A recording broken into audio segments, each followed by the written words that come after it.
La diffraction de la lumière. Le phénomène de diffraction se manifeste lorsqu'une onde mécanique ou électromagnétique passe au travers d'une ouverture de petite dimension. Ce phénomène est aussi observé avec un obstacle. La figure de diffraction est la même qu'avec une ouverture de même dimension. On peut citer comme exemple un cheveu, de la poudre et certaines cellules peuvent diffracter la lumière visible. Ce phénomène est caractéristique de toutes les ondes, quel qu'en soit le type. Les ondes mécaniques, comme les sons, ou électromagnétiques, comme la lumière, peuvent être diffractées.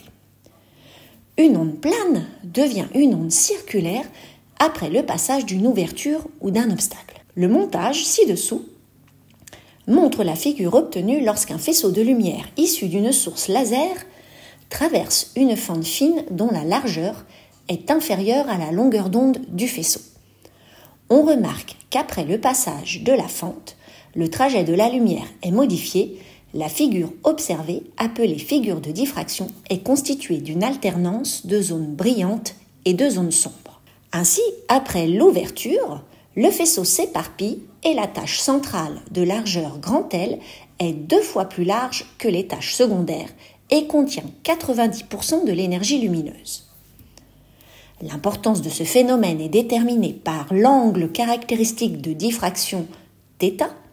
Cet angle est lié à la taille petit a de l'ouverture et à la longueur d'onde lambda de l'onde incidente.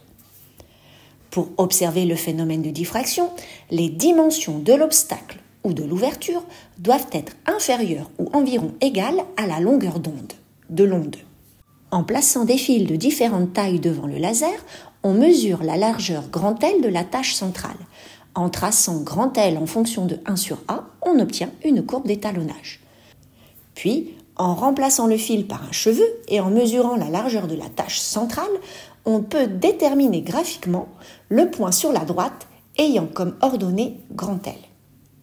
On relève alors la valeur de 1 sur A, l'inverse de A, puis on calcule petit a qui représente le diamètre du cheveu.